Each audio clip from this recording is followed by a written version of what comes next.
Komisi 2 DPR RI mendorong Kemenpan RB dan BKN membuat sistem dan aturan turunan untuk mempermudah pengangkatan tenaga honorer kategori 2 atau K2 menjadi pegawai pemerintah dengan perjanjian kerja atau P3K ataupun aparatur sipil negara.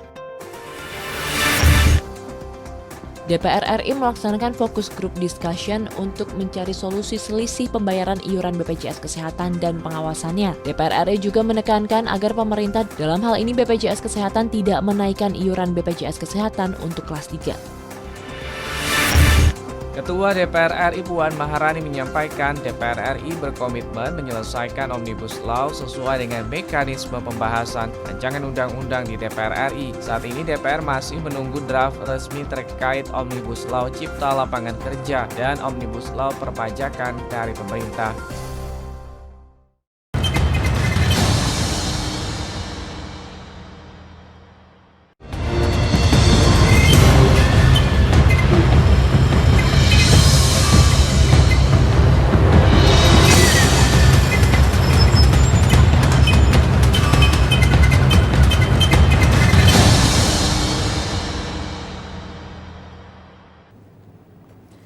Selamat pagi, apa kabar pemirsa? Semuanya sehat, insya Allah semuanya sehat ya. Semuanya juga tetap semangat. Kalau nggak semangat, yuk kita lari pagi bareng yuk biar tambah semangat. Kenapa? Biar berkeringat. Karena juga saya pagi hari ini belum berkeringat. Tapi hujan dong. Kamu pagi-pagi mau lari apaan hujan-hujan begini? Tambah sehat. Mungkin lari di tempat aja mungkin untuk yang penting sehat ya. Jadi nggak harus Lari di muter. tempat sih?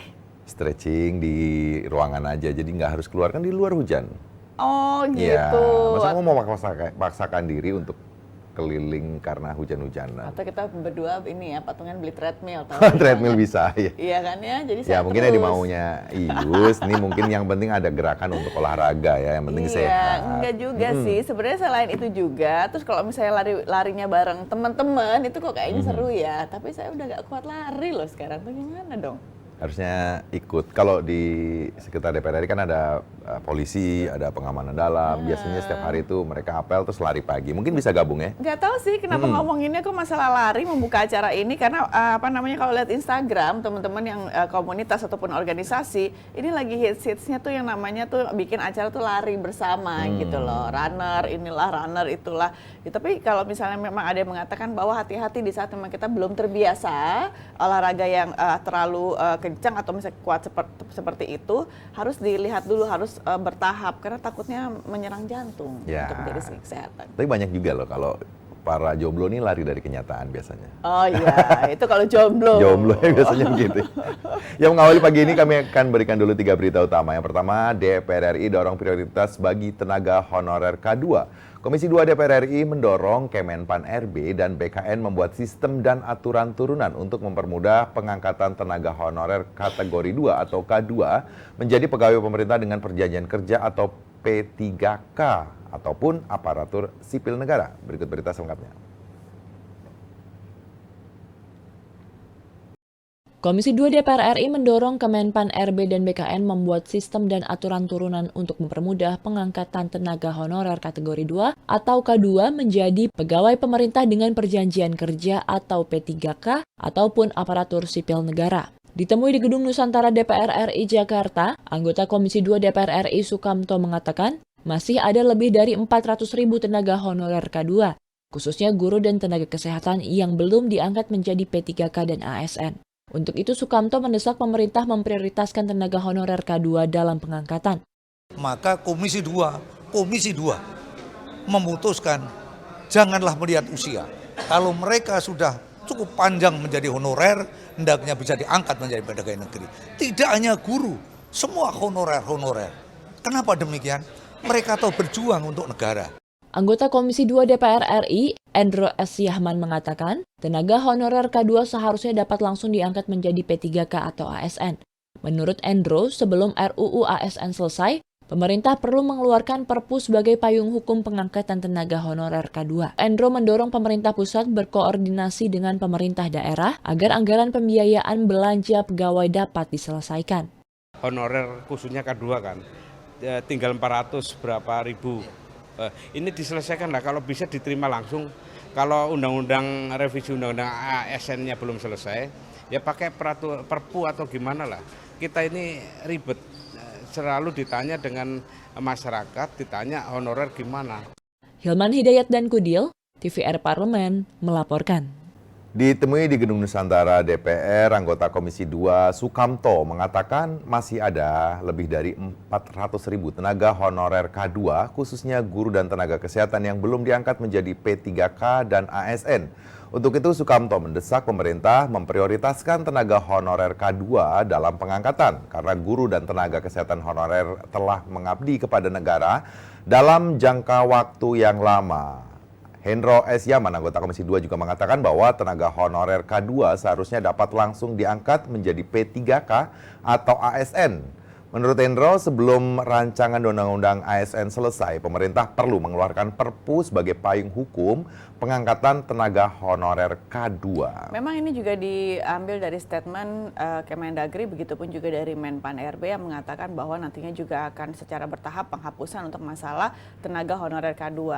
Nah, memang ini diprioritaskan di beberapa bidang terlebih dahulu, tapi kalau misalnya kita lihat jumlahnya itu sudah sangat banyak. Ini bagaimana ya? Ya, malah. Jadi dengan dihapusnya tenaga honor ini ya menjadi persoalannya. Nanti akan kita bahas lagi, tapi akan saya berikan dulu berita yang kedua. DPR RI tekankan iuran BPJS kelas 3 tidak naik. DPR melaksanakan fokus group discussion untuk mencari solusi selisih pembayaran iuran BPJS Kesehatan dan pengawasannya. DPR juga menekankan agar pemerintah dalam hal ini BPJS Kesehatan tidak menaikkan iuran BPJS Kesehatan untuk kelas 3. Berikut berita selengkapnya.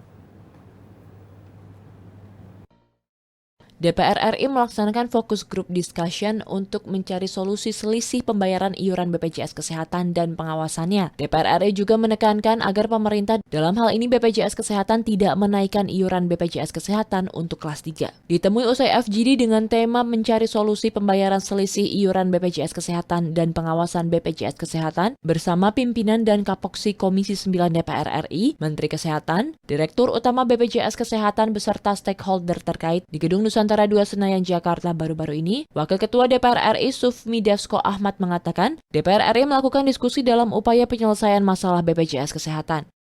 Kami menghadirkan pihak kepolisian, pihak kejaksaan, Menteri Kesehatan, Komisi 9, kemudian Dewas dan DJSM, serta dari BPK, untuk kemudian memberikan pendapat supaya BPJS bisa segera melakukan diskresi untuk kepentingan 19 juta orang rakyat Indonesia yang membutuhkan. Direktur Utama BPJS Kesehatan Fahmi Idris mengatakan, setelah mendengarkan masukan dari DPR RI dan pihak-pihak terkait, mayoritas mendorong BPJS Kesehatan untuk melakukan diskresi terhadap keputusan dari rapat tersebut. Kita melihat mayoritasnya bahwa BPJS dapat melakukan diskresi terhadap apa yang menjadi keputusan rapat dengar pendapat dengan Komisi 9. Dari awal kami sampaikan bahwa BPJS tidak ada niat untuk membangkang, melawan, atau mengkhianati hasil rapat dengar pendapat dengan Komisi 9. Zikri dan Denus, TVR Parlemen, melaporkan. Ditemui usai FGD dengan tema mencari solusi pembayaran selisih iuran BPJS Kesehatan dan pengawasan BPJS Kesehatan bersama pimpinan dan Kapoksi Komisi 9 DPR. Menteri Kesehatan, Direktur Utama BPJS Kesehatan beserta stakeholder terkait di Gedung Nusantara 2. Baru-baru ini Wakil Ketua DPR RI Sufmi Dasko mengatakan bahwa DPR melakukan diskusi dalam upaya menyelesaikan masalah BPJS Kesehatan. Sufmi Dasko menekankan bahwa permasalahan iuran BPJS kelas 3 mandiri ini harus segera diselesaikan, di mana ada sekitar 19 juta lebih peserta BPJS kelas 3 yang menantikan hasil dan jalan keluar terbaik dari masalah ini. Direktur Utama BPJS Kesehatan Fahmi Idris mengatakan bahwa setelah mendengarkan masukan dari DPR dan pihak-pihak terkait, mayoritas mendorong BPJS Kesehatan untuk melakukan diskresi terhadap keputusan dari rapat tersebut. Ya, DPR RI memang masih mendorong untuk BPJS Kesehatan kelas 3 ini tidak naik ya, walaupun juga di satu sisi pemerintah sudah memberikan satu solusi, yaitu subsidi kepada beberapa peserta dari BPJS Kesehatan ini untuk kelas 3. Memang akan dibantu misalnya juga para masyarakat yang memang akan bisa dibantu, nanti tinggal memenuhi kriteria-kriteria yang dibutuhkan. Tapi kalau sekarang akhirnya ini tidak naik ataupun misalnya ini ditunda, ya ini berarti kebijakan yang baru lagi nih untuk bisa menunda kenaikan dari BPJS Kesehatan kelas 3. Ya, berarti harus komit ya kalau kita melihat rapat terakhir antara pemerintah dengan Komisi 9 ya terkait bahwa untuk kelas 3 BPJS Kesehatan ini kan tidak naik, tapi kenyataannya kemarin mendengar bahwa untuk kelas 3 ini naik, artinya kan nggak komit. Padahal ya. sebenarnya kan nanti kan akan diberikan subsidi. Harusnya disubsidi. Gitu. Jadi jangan khawatir, asalkan semua kriterianya lengkap ya, sesuai yang dibutuhkan ya. Katanya begitu ya. Kemudian di berita ketiga, DPR RI komitmen selesaikan Omnibus Law. Ketua DPR RI Puan Maharani menyampaikan DPR RI berkomitmen menyelesaikan Omnibus Law sesuai dengan mekanisme pembahasan rancangan undang-undang di DPR. Saat ini DPR tengah menunggu draft resmi terkait Omnibus Law yang Cipta Lapangan Kerja dan Omnibus Law perpajakan dari pemerintah. Berikut berita selengkapnya. Ketua DPR RI Puan Maharani menyampaikan DPR RI berkomitmen menyelesaikan Omnibus Law sesuai dengan mekanisme pembahasan rancangan undang-undang di DPR RI. Saat ini DPR masih menunggu draft resmi terkait Omnibus Law Cipta Lapangan Kerja dan Omnibus Law perpajakan dari pemerintah. Usai menggelar rapat konsultasi dengan Menteri Perekonomian dan Menkumham di Gedung Nusantara 3 DPR RI Jakarta, Puan Maharani menghimbau semua pihak jangan mudah percaya dengan bocoran draft Omnibus Law yang beredar di masyarakat hingga draft rancangan Omnibus Law diserahkan pemerintah kepada DPR RI secara resmi. DPR RI berjanji pasal-pasal dalam Omnibus Law dibuat untuk kepentingan dan kesejahteraan masyarakat. Sinergi antara pemerintah dengan DPR nantinya kalau draft tersebut sudah diterima DPR untuk bisa mensosialisasikan draft Omnibus Law ini sebaik-baiknya kepada tentu saja stakeholder dan pihak-pihak terkait yang ada dalam pembahasan Omnibus Law tersebut.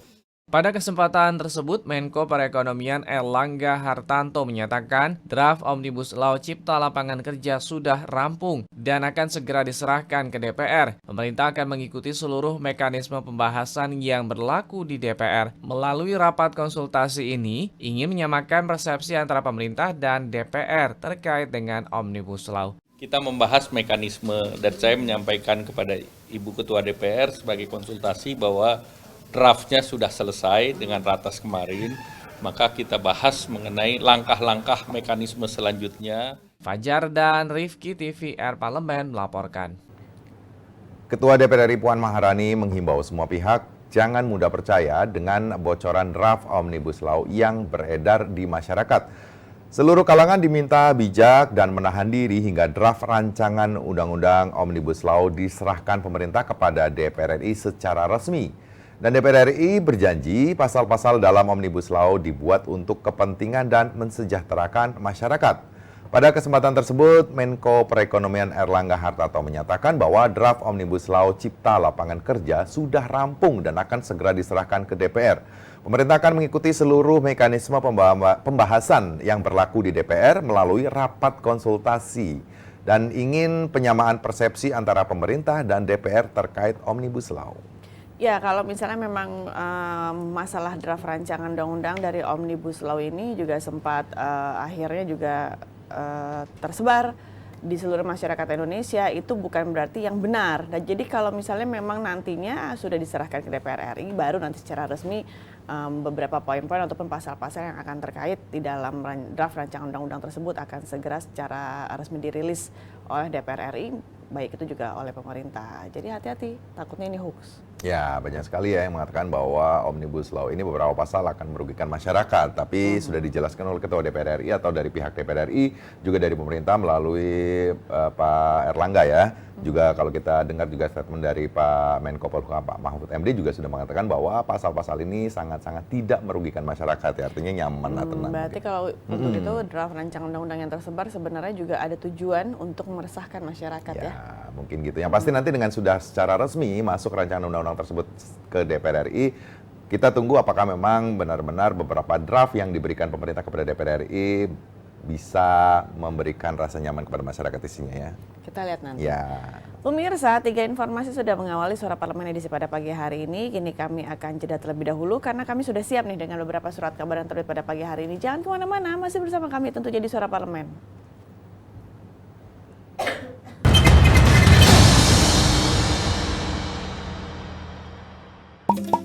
Mari berpartisipasi dalam penyusunan naskah akademik dan rancangan undang-undang. Saat ini, masyarakat dapat berpartisipasi menyampaikan aspirasinya terkait naskah akademik dan rancangan undang-undang yang sedang disusun di Pusat Perancangan Undang-Undang Badan Keahlian DPR RI melalui aplikasi SIMAS PUU. Bagaimana caranya? Simak sampai akhir ya.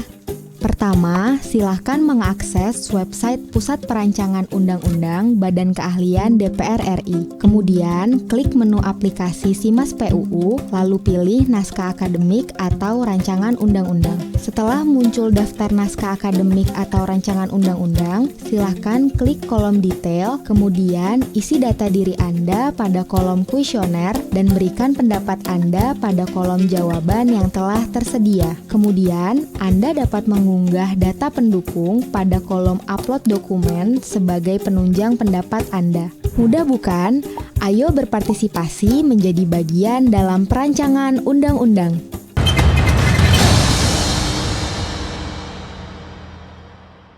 Semua pemberitaan pada pagi hari ini ataupun beberapa hari terakhir juga masih sama, kayaknya seputar masih virus corona, karena ini virus yang merebak hampir ke seluruh dunia saat ini. Bahaya sekali memang, karena memang ini merupakan satu virus yang mematikan. Tapi jangan langsung resah, langsung khawatir, karena setidaknya memang ini bisa disembuhkan. Kalaupun misalnya sudah ada beberapa formula untuk masalah tipe pengobatan apa yang akan ditempuh untuk bisa mengobati beberapa ataupun misalnya semua pasien yang terkena virus corona tersebut. Apa saja yang akan kami bacakan mengawali di segmen kedua kali ini. Tentunya kami akan segera masuk dalam headline Surat Kabar.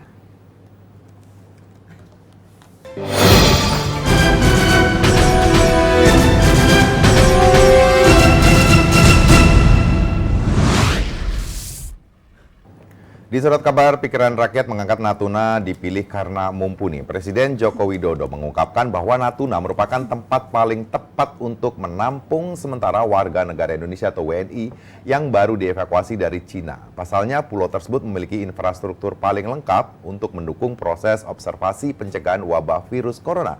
Menteri Kesehatan Terawan Agus Putranto memastikan bahwa Kementerian Kesehatan telah melakukan sejumlah antisipasi terkait dengan penyebaran virus corona.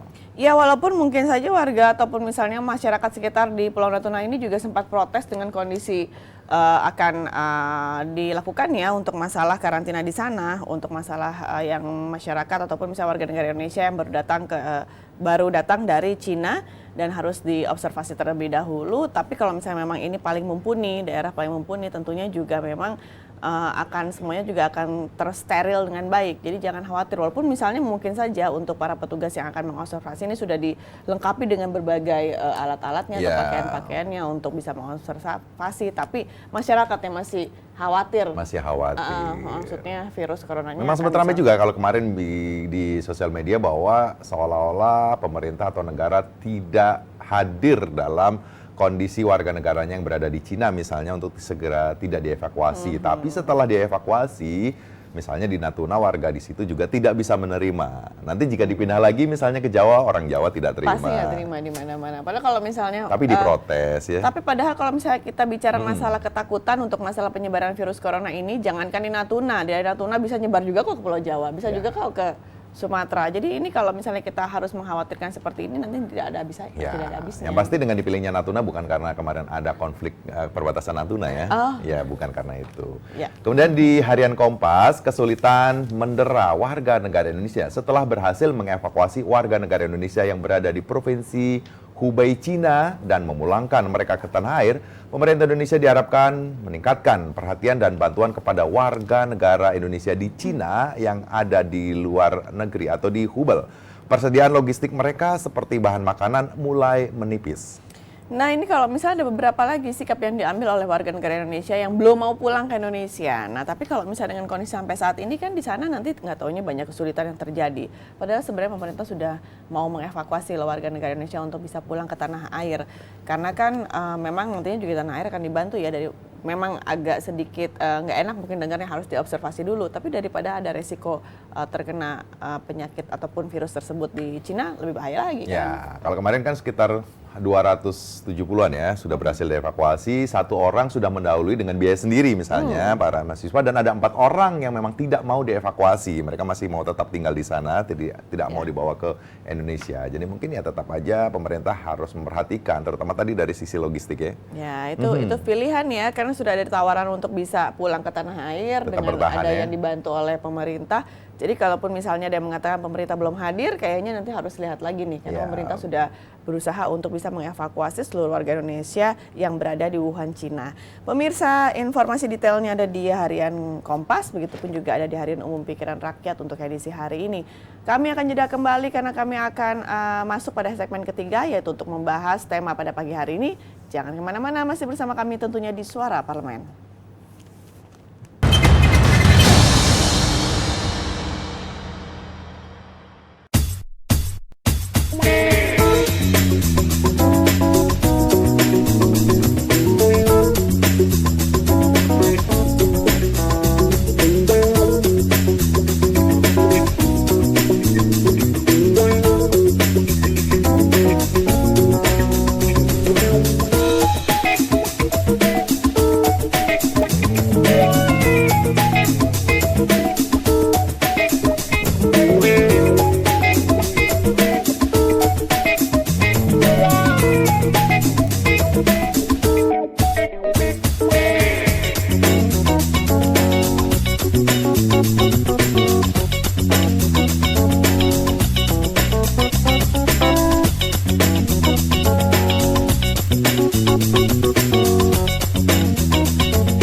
Kalau bicara masalah nasib dari tenaga honorer di Indonesia yang jumlahnya sudah banyak sekali, ini juga nggak ada putus-putusnya atau nggak ada habis-habisnya.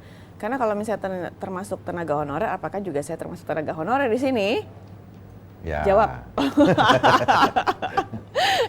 Dia sudah bingung pemirsa untuk menjawab posisi Ya, saya nggak tahu sebenarnya bagaimana kontrak kerjanya. Sebenarnya kan kalau orang bicaranya apa? Kan memang tenaga honor atau memang sudah jadi ASN gitu ya? It's just a name. Ada yang mengatakan bahwa ini adalah tenaga honorer K2. Ada juga yang mengatakan bahwa ini adalah pegawai tidak tetap.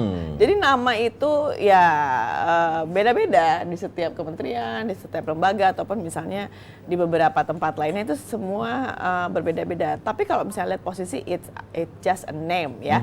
Kalau misalnya memang selalu Anda mendengarkan masalah tenaga honorer, ya memang sih ada yang mengatakan bahwa, ataupun saudara saya sendiri adalah salah satu menjadi tenaga honorer yang kalau dilihat untuk mendapatkan gaji ataupun bayaran dari hasil kerjanya ini sangat minim sekali untuk misalnya tinggal di Jakarta dan hidup dalam 1 bulan.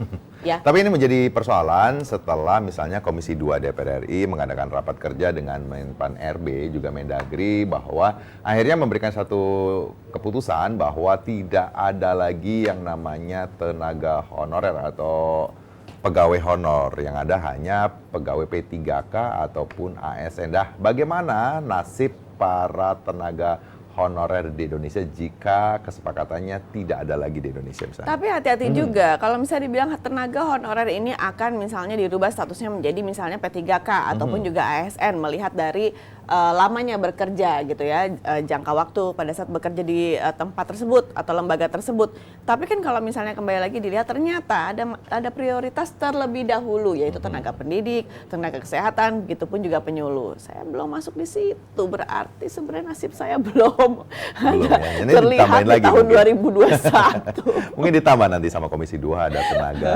di DPR RI mungkin ya.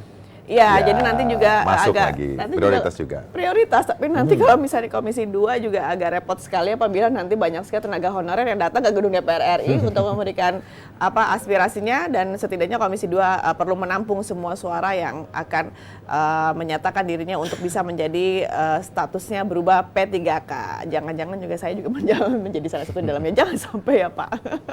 Dan pemirsa, ini yang akan kami angkat pada pagi hari ini mengenai bagaimana ya nasib honorer tenaga honorer di Indonesia. Kami berikan dulu informasi lengkapnya dalam tajuk Suara Parlemen berikut ini.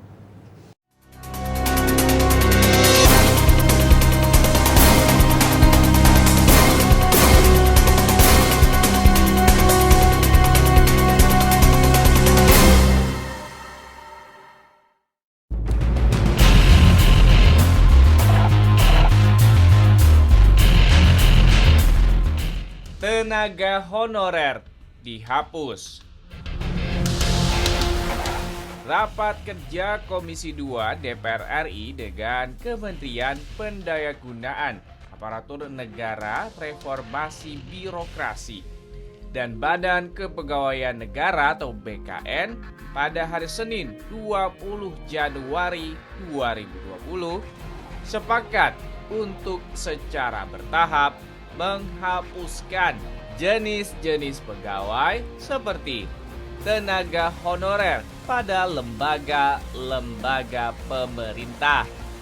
DPR dan pemerintah sepakat untuk menyelesaikan persoalan tenaga honorer ini hingga tahun 2023. Meski keputusan ini merupakan amanat Undang-Undang Nomor 5 Tahun 2014 tentang aparatur sipil negara, khususnya pasal 6 yang menyebutkan bahwa pegawai ASN terdiri atas pegawai negeri sipil atau PNS dan pegawai pemerintah dengan perjanjian kerja atau P3K.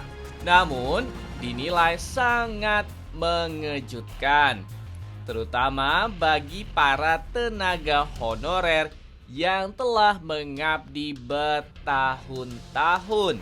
Di sisi lain, Kementerian Pendayagunaan Aparatur Negara dan Reformasi Birokrasi menyatakan instansi pemerintah pusat atau daerah yang masih melakukan pengangkatan terhadap tenaga kerja honorer akan diberikan sanksi sesuai dengan peraturan pemerintah nomor 29 tahun 2018. DPR berharap pemerintah membuat skema atau roadmap yang jelas dan transparan tentang proses pengalihan tenaga honorer menjadi P3K. Jangan sampai para tenaga honorer yang selama ini sudah mengabdi kepada negara tidak diangkat, atau justru yang diangkat menjadi P3K adalah orang-orang yang baru dan tidak memiliki pengalaman kerja. Pemerintah harus benar-benar memperhatikan suara hati para tenaga honorer ini.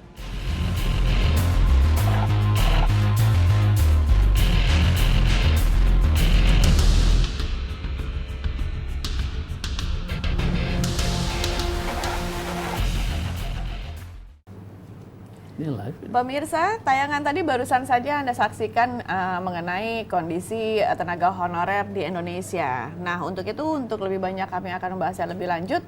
Sudah hadir bersama kami di sini narasumber yang kami hadirkan ke hadapan Anda, yaitu anggota Komisi 2 DPR RI dari fraksi Partai Gerindra daerah pemilihan Jawa Barat. Beliau bapak kami, kita bilangnya bapak kami. Iya, sudah lama nggak ketemu ya. Iya, langsung ditanya-tanya sebenarnya ada apa sih kemarin ada sama tenaga honorer. Itu beliau adalah Bapak Sodik Mujahid. Assalamualaikum, sudah lama sekali Pak Sodik kita belum ketemu. Salaman dulu ya Pak ya. Salaman dulu. Selamat tahun baru ya Pak. Baru ketemu di tahun 2020. Sudah 2 bulan ya, Februari. Iya, sudah 2 bulan. Dapat hadiah tahun baru? Kita bahas sebelum segmen ini hadiah tahun barunya. Alhamdulillah belum Pak. Bapak, tapi kalau misalnya hadiah tahun baru untuk tenaga honorer, apakah benar nanti jadi hadiah tahun baru bisa jadi statusnya berubah P3K ataupun misalnya ASN, walaupun memang sudah ada statement resminya misalnya dari Menteri Pan RB kemudian juga Mendagri, tapi apakah benar semuanya nanti ini akan pindah statusnya Pak sebenarnya? Ya, pertama boleh dikatakan kabar gembira. Mudah-mudahan hadiah dari segi status ya, yang dulu honorer sekarang mereka dinaikkan statusnya menjadi pegawai negeri pemerintah. Ya, jika usianya di bawah 35 itu masuk PNS dan yang sudah di atas 35 itu masuk P3K. Tapi sama-sama statusnya adalah pegawai pemerintah yang berbeda dengan honorer ya. Tapi memang ada masalah. Masalahnya apa? Masalahnya adalah kemampuan pemerintah saat ini berbeda dengan kemampuan 10 atau 15 tahun yang lalu yang butuh tenaga honorer yang banyak, misalnya di dunia pendidikan, dan ada uang saat itu. Dan ini masalahnya ya, tenaga honorer termasuk guru honorer dengan status honorer itu seolah-olah langkah menuju ASN, langkah menuju PNS. Ini masalahnya ya. Kalau dulu misalnya tenaga honorer tanpa citra begitu, apalagi tanpa iming-iming, seperti halnya tenaga outsourcing yang lain, mungkin tidak ada masalah. Nah, sekarang sekali lagi statusnya dinaikkan, kemampuan pemerintah terbatas, sehingga masih ada sisa dari tenaga honorer.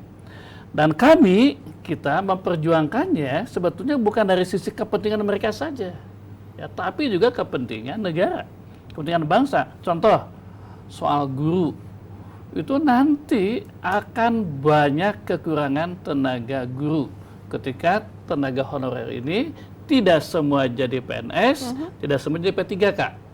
Maka solusinya pemerintah pusat itu mendorong pemerintah daerah untuk mengangkat mantan tenaga honorer itu menjadi tenaga, namanya belum ditemukan nih, apakah honorer lagi namanya, yang jelas bukan PNS, bukan P3K, mungkin tenaga outsourcing pendidikan yang tanpa iming-iming untuk diangkat menjadi PNS. Kalau dulu segitu, ada kesan lah tenaga honorer adalah langkah untuk begitu. Tapi kalau jika kita lihat masih banyak persoalan, misalnya secara teknis, kenapa akhirnya seolah Komisi 2 dan Menpan RB ini seolah sudah menyepakati bahwa tidak ada lagi nanti tenaga honor di Indonesia misalnya? Ya, dan itu dihitung transisinya 5 tahun. Ya, jadi kita pemerintah pusat mendorong pemerintah daerah untuk yang tadi, untuk memanfaatkan mantan atau sisa-sisa tenaga honorer yang tidak masuk PNS dan tidak masuk P3K untuk menjadi outsourcing. Sementara mantan tenaga honorer yang memenuhi syarat itu kita dorong. Untuk... Artinya ada tes lagi nggak sih bicara masalah? Tetap ada asesmen lagi atau tes lagi dari tenaga honor menjadi P3K pegawai lagi? Ya, ada tes lagi. Saya beri contoh ya, kemarin kami Komisi 2 berkunjung ke Palembang. Ya, itu ada tes dan saya tanya memang di dalam kurikulum vitae-nya, dalam data tidak ada kolom yang mengatakan itu adalah mantan tenaga honorer ya. Jadi ada tes tapi perlakuannya sama mantan tenaga honorer dengan pendatang baru. Inilah yang dituntut oleh mereka. Dan saya kira ini wajar.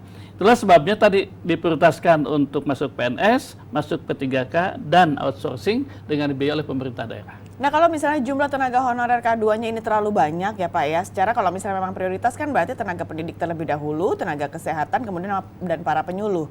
Nah, kalaupun misalnya nanti ini ada tes, berarti kan ada yang tidak lulus. Berarti kalau tidak lulus harus kembali lagi tes di tahun depan? Kalau usianya masih di bawah 35. Ya.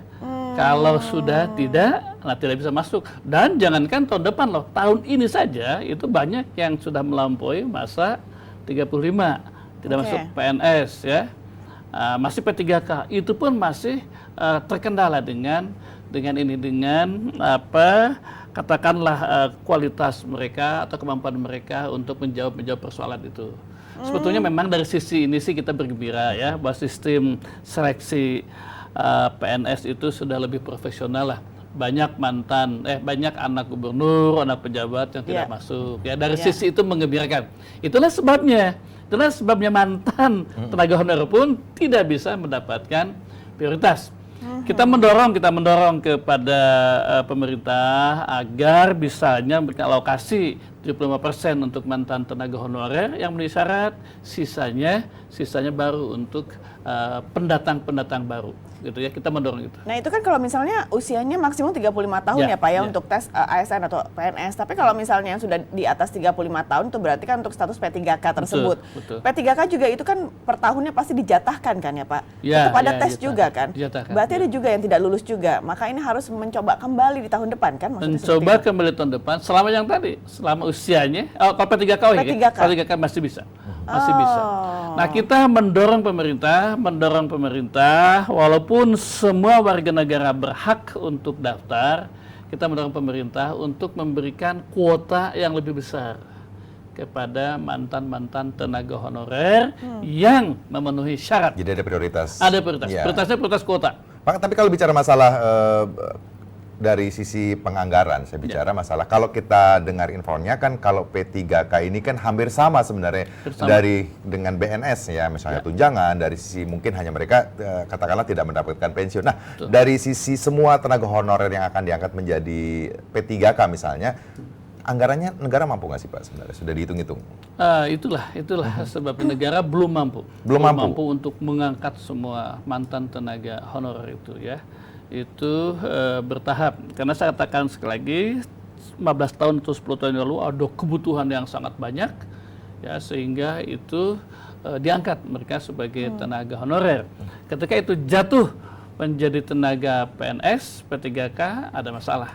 Itulah sebabnya sekali lagi dibagi-bagi tugas antara pemerintah pusat dengan pemerintah daerah. Jadi kalau misalnya memang ini kita harus juga bersiap-siap, karena kalau misalnya memang kita termasuk tenaga honorer, bukan berarti kita langsung secara otomatis loh langsung masuk ke P3K status honorer ini Pak. Ini bukan nanti di P3K atau di PNS. Harusnya di P3K Pak. Sebelum 35 segera. Pak ini udah lewat 35 Pak. Tapi ya Pak ya, ini juga sebenarnya tuh ada anggapan ataupun misalnya persepsi dari masyarakat secara luas, terutama yang statusnya juga tenaga honorer, karena beranggapan bahwa kita tuh udah pasti jadi P3K. Ternyata kan nggak seperti itu, ternyata harus ada tes dulu, ternyata juga mungkin ada pertimbangan lagi nanti lain, kuota ataupun jatah yang akan diberikan oleh siapapun yang di atas sudah 35 tahun. Nah, gimana sih sebenarnya Pak ya untuk bisa juga sosialisasi juga dengan tepat gitu kepada masyarakat. Jangan sampai salah persepsi, karena ternyata kan hanya 3 dulu yang diprioritaskan. Tenaga pendidik, kesehatan, kemudian penyuluh. Ini yang kadang-kadang rancu buat masyarakat secara luas Pak. Dan yang masuk kepada kami, baik langsung atau tidak langsung, audiensi kepada kami, ya, itu menunjukkan memang selain kekhawatiran akan masa depan mereka, ditambah dengan informasi yang kurang jelas. Nah, ketika informasinya sudah jelas, itu lumayan lah ya, lumayan memberikan kepada mereka semangat baru. Memang dari segi kualitas, dari segi katakanlah kemampuan menjawab soal-soal itu, harusnya tenaga honor itu lebih mampu begitu ya, kita dorong itu. Ya, karena mereka kan sudah berpengalaman dan mereka berpendidikan. Hanya masalahnya ada pembatas-pembatas yang lain, soal usia misalnya, soal sarjana itu kan ya, itu yang tidak banyak yang tidak terpenuhi. Sementara dari kualitas mereka, dari segi familiaritas terhadap soal-soal, mereka harusnya lebih dibandingkan dengan mereka para pendatang baru. Itu yang harus dimanfaatkan maksimal oleh mereka. Tapi Pak Sodik, secara pribadi Bapak tuh yakin nggak sih kalau misalnya nanti juga pemerintah bisa menampung seluruh kondisi tenaga honorer di Indonesia, Pak? Ya, saya katakan tadi bahwa pembelaan kita terhadap tenaga honor itu bukan dari sisi mereka saja, ya, kepentingan mereka, tapi memang dari segi kepentingan bangsa. Contohnya guru loh. Ya, dengan tidak adanya guru honorer, itu akan terjadi kekosongan banyak tenaga guru honorer, guru termasuk juga kesehatan. Kenapa? Karena akan berkurang, ya kan? Nah, itulah maka pemerintah harus kerja keras untuk mencari dana agar bisa mempercepat proses penerimaan PNS, apakah dari mantan tenaga honorer ataupun yang lain. Tentu dengan catatan ya, kita akan prioritaskan mereka yang memenuhi syarat. Nah, tinggal masalah keuangan negaranya nih, ya enggak? Kita dorong, termasuk ada tadi pembagian dengan pemerintah daerah. Pak, tapi kalau bicara masalah ada 3 klasifikasi, misalnya dari guru, kesehatan, ataupun dari penyuluh misalnya. Nah, dari guru kan berbeda Pak. Dari guru kan kalau dari PNS atau ASN sendiri kan butuh atau diwajibkan untuk sertifikasi. Nah, apakah untuk yang P3K ini juga dibutuhkan untuk sertifikasi? Itu kebijakan lain dari masing-masing kementerian ya. Jadi artinya tetap agak berbeda. Tetap ada. Dan itu tidak berkaitan dengan status PNS atau P3K-nya, tapi terkait dengan kompetensinya untuk mendapatkan tunjangan tambahan. Dan saya kira Kementerian Kesehatan juga akan ikutlah ya kepada Kementerian Dikbud yang memberikan tadi standar tambahan. Ya. Nah, masih panjang nih, beberapa menit lagi. Ada masukan nih dari Forum Komunikasi Guru Honorer Indonesia di Jawa Barat. Ketika pemerintah belum bisa mengangkat lebih banyak dengan keterbatasan tadi, masukan pertama adalah optimumkan jumlah jam mengajar. Kan sekarang 24 sampai 40. Ya. Nah, 40 untuk mengusir kemungkinan kekurangan guru ketika guru PNS P3 berkurang sementara yang mantan tenaga honorer belum ya. Yang kedua adalah dengan kebijakan menteri baru, mohon maaf nih saya bicara tentang pendidikan ya, maka jumlah mata pelajaran dikurangi. Begitu. Itu saya kira ide yang bagus juga ya. Selain ada revisi terhadap kurikulum juga terkait dengan kebutuhan tenaga pengajar atau dengan kata lain momentum yang tepat antara visi baru pendidikan dengan kendala ini.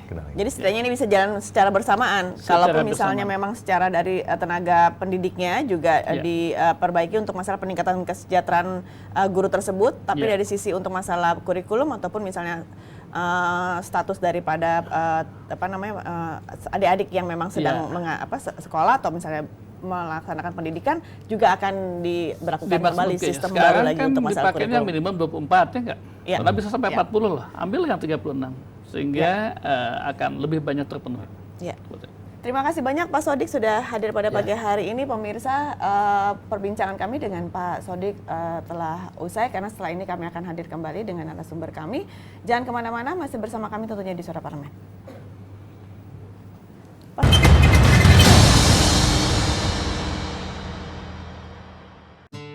Mari lapor LHK-ASN. Video ini akan memandu Anda untuk menyampaikan LHK-ASN melalui aplikasi Siharka. Sebelum memulai, ada baiknya Anda menyiapkan dokumen-dokumen berikut. Silakan mengakses siharka.menpan.go.id untuk membuka aplikasi Siharka. Lalu, login dengan username dan password Anda. Lengkapi profil dan ubah password Anda dan pastikan data yang Anda masukkan telah sesuai. Lengkapi data keluarga Anda seperti suami atau istri dan anak. Saatnya mengisi daftar kekayaan. Harta tidak bergerak adalah harta berupa tanah dan bangunan yang didukung dengan bukti kepemilikan dan nilainya ditetapkan berdasarkan NJOP. Harta bergerak adalah harta selain tanah dan bangunan seperti kendaraan bermotor, perabotan rumah tangga, perhiasan, dan lain-lain dengan nilai berupa harga perolehan atau harga tafsiran. Surat berharga adalah harta berupa surat berharga seperti saham, reksadana, dan sebagainya yang dinilai berdasarkan harga perolehan. Uang tunai, deposito, giro, tabungan, dan kas lainnya dicatat sesuai nilai yang tertera pada dokumen. Piutang adalah barang atau uang yang akan diterima di masa yang akan datang berdasarkan kesepakatan. Dan hutang adalah pinjaman yang diterima oleh ASN pelapor maupun suami atau istri dan tanggungan lainnya dari pihak lain yang pembayarannya menjadi tanggung jawab ASN pelapor. Penghasilan yang wajib dilaporkan pada LHK-ASN adalah penghasilan dari jabatan, penghasilan dari profesi atau keahlian, penghasilan dari usaha lainnya, penghasilan dari hibah atau lainnya, penghasilan dari istri atau suami yang bekerja. Sedangkan, pengeluaran yang dicatat adalah perkiraan pengeluaran rumah tangga dan rutin lainnya, seperti listrik, air, transportasi, dan biaya hidup lainnya, serta pengeluaran untuk rekreasi, asuransi, biaya pengobatan, dan sebagainya. Anda telah menyelesaikan pengisian LHK-ASN. Anda dapat memilih kirim ke inspektorat jika laporan telah sesuai, atau memilih edit jika masih perlu dilakukan perbaikan.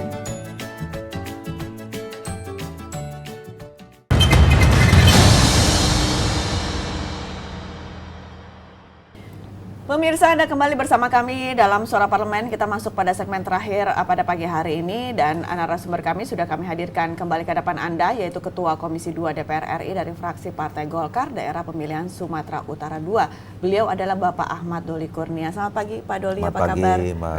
Pagi. Kayaknya beda sekarang, jiwa muda. Jiwa muda. Pak Doli, kalau di segmen sebelumnya memang kami dengan Pak Sodik membahas masalah kasus yang berkaitan dengan nasib tenaga honorer di Indonesia.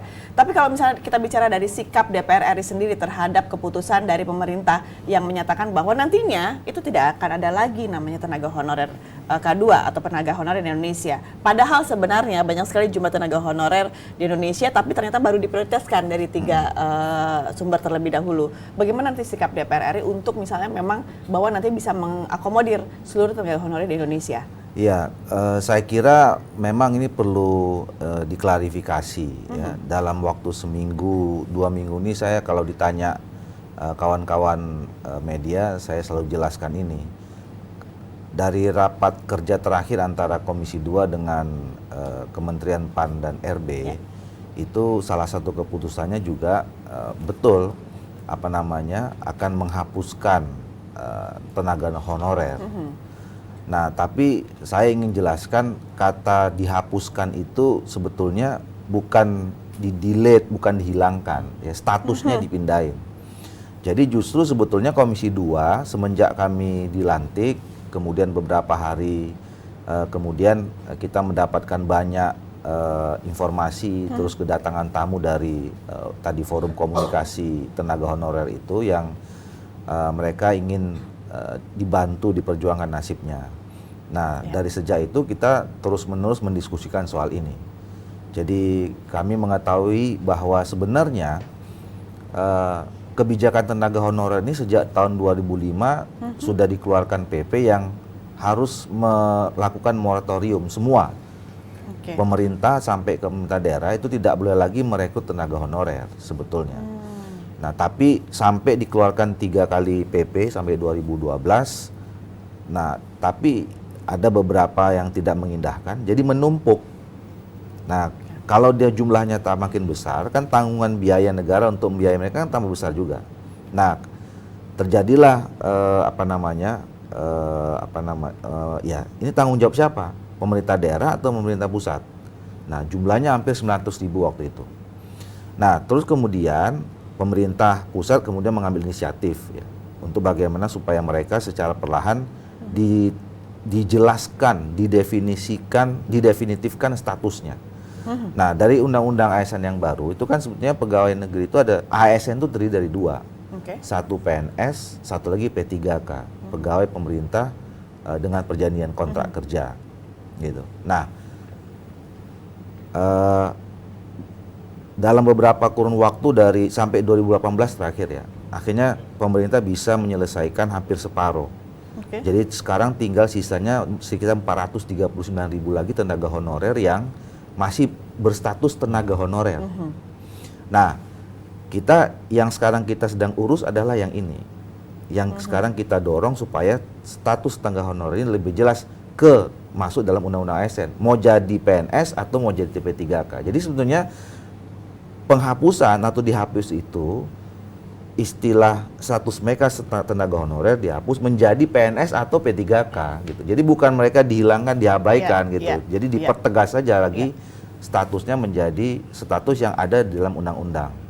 Nah, memang ada kendala, ada constraint karena mereka ini sudah berpuluh-puluh tahun, berbelas-belas tahun jadi tenaga honorer. Jadi kalau mengikuti seleksi dengan dengan peraturan yang dibuat sekarang oleh Bakain dan segala macam itu nggak tertampung. Misalnya dari segi usia saja, kan batasnya maksimal 35. Nah, mereka ini dari tenaga honorer itu udah tadi belasan tahun, puluhan tahun, jadi pasti udah lewat umurnya semua. Gitu. Kemudian yang kedua dari segi kualifikasi, misalnya strata pendidikan dan segala macam itu banyak memang yang tidak bisa terakomodir di dalam ini. Nah, makanya kita sekarang sedang terus-menerus mendorong pemerintah dalam hal ini Kementerian PAN RB dan BKN bagaimana supaya mereka kita cari solusinya, mereka tidak merasa diabaikan, status mereka juga diperjelas. Nah, ini nanti yang memang sekarang lagi kita cari formulasi yang tepat. Tapi intinya bahwa sekarang ini kan ada image, wah Komisi 2 sepakat dengan Menteri untuk menghapuskan dalam pengertian mengabaikan mereka gitu. Itu nggak benar. Nah, jadi saya tegaskan itu justru kita mau menghapuskan istilah itu, memperjelas status mereka. Tapi apakah ini juga menjadi salah satu misalnya kalau lihat tuntutan-tuntutan mereka yang sering kali datang ke DPR RI melakukan unjuk rasa, demonstrasi, mereka menuntut menjadikan status ASN misalnya. Apakah ini salah satu tuntutan mereka bahwa mereka akan dinaikkan statusnya menjadi P3K itu? Iya, jadi yang paling mungkin memang berstatus sebagai P3K ya, karena tadi soal umur, soal setelah pendidikan dan yang lain-lainnya lah. Dan juga dari pengalaman ya yang disampaikan oleh Kementerian PAN-RB kemarin, kan sebetulnya dari sekian ratus ya, jadi sekitar 400-an ribuan sekian yang selesai itu sebetulnya kan itu yang terjaring dari semua yang ikut. Artinya separuhnya itu memang tidak memenuhi kualifikasi. Nah, jadi ya Kementerian PAN-RB dan BKN itu juga sebetulnya sudah berupaya maksimal, tapi karena memang kebutuhan atau formasi yang dibuat setiap tahun baik dari Pemda maupun pusat itu mereka nggak bisa masuk kualifikasi itu. Nah ini juga problem tersendiri gitu loh. Jadi misalnya kebutuhan tenaga honorer guru cuma 100 ya. Nah ternyata ada yang ikut 500. Ini contoh saja ya, ikut 500. Yang 400-nya nggak memenuhi kualifikasi. Nah ini kan kita harus bagaimana nih sekarang. Jadi sebetulnya secara objektif ya dengan segala hormat, mohon maaf, mereka juga secara kualifikasi tidak memenuhi syarat gitu. Nah tapi kan jadi memang ini dilema. Kalau kita ikutkan dengan sesuai aturan, mereka pasti nggak bisa masuk. Tapi kan nasib mereka kan nggak kita bisa abaikan karena mereka udah sekian puluh tahun mengabdi juga sebagai guru, sebagai tenaga kesehatan, sebagai tenaga administrasi dan segala macam itu. Nah jadi ini yang sekarang lagi kita cari exit plan-nya supaya mereka itu ya dengan kualifikasi dan kemampuan yang mereka punya, tapi mereka juga bisa tertampung di ini. Nah memang ini penyelesaiannya bertahap ya. Kalau secara grand design besar itu memang harus dilakukan penataan atau reformasi birokrasi kita. Karena dari informasi yang kita dapatkan 60-70% dari ASN kita seluruh Indonesia itu adalah tenaga administratif. Jadi terlalu besar. Terlalu besar ya. Gitu loh. Nah, dan mereka sebagian besar masuk dalam kategori ini. Nah, yang nggak masuk juga tidak memenuhi kualifikasi ini. Padahal tenaga administrasi ini kan sebetulnya yang paling levelnya yang di bawah gitu kan. Nah, tenaga-tenaga yang kualifikasi tertentu itu kan kita masih kecil. Ada sekitar 20-30% aja gitu. Ternyata complicated juga untuk complicated. Jadi ini, dalam waktu dekat ini kita tadi mendorong, bahkan kami membentuk panja. Jadi di Komisi 2 itu membentuk panja pengawasan khusus untuk menangani soal tenaga honorer ini, dan itu sudah dibentuk. Ini kan jumlahnya kan sekitar 439 ribu lagi. Berarti ini kan masuk pada kategori tenaga pendidik, tenaga kesehatan, sama penyuluh. Tiga prioritas utama. Tapi kan nggak menutup kemungkinan Pak, sebenarnya di lembaga-lembaga lain kan juga masih ada loh status tenaga honorer itu sendiri. Nah, bagaimana mengakomodir yang di luar 3 unsur ini Pak? Nah, itu juga kita sedang menginventarisir ya. Saya lupa istilahnya apa selain tenaga honorer itu ya. Itu juga malah belum terdata gitu. Jadi itu satu problem sendiri. Yang kedua, salah satu yang nanti mungkin bisa jadi alternatif solusi adalah mereka kita buat diversifikasi kebutuhan bidangnya. Jadi yang mungkin nggak harus jadi guru atau mungkin nggak harus jadi tenaga kesehatan gitu kan, atau tidak jadi clerk gitu, tapi kita bisa diversifikasi dengan bidang-bidang yang lain.